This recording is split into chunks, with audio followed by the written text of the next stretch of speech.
Are you ready to learn about mental mapping in coding?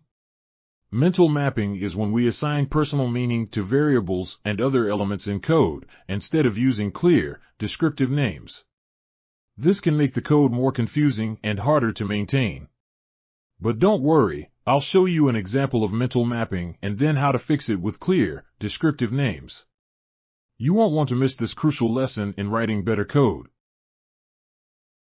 Mental mapping refers to the practice of assigning personal meaning to variables and other elements in code, rather than using clear, descriptive names.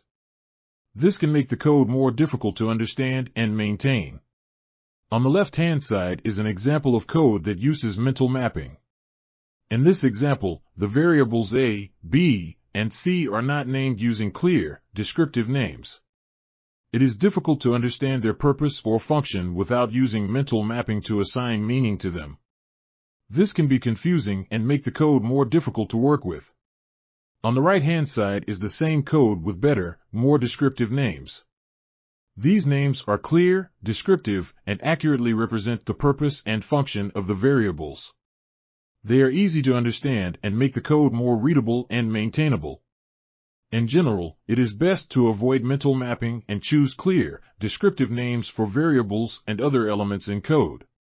This will help to improve the readability and maintainability of the code and make it easier to understand and work with.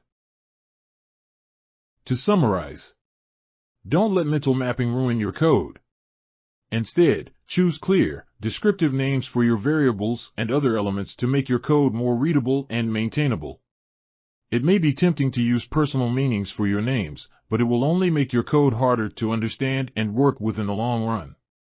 Trust us, your future self and your coworkers will thank you for taking the time to choose descriptive names.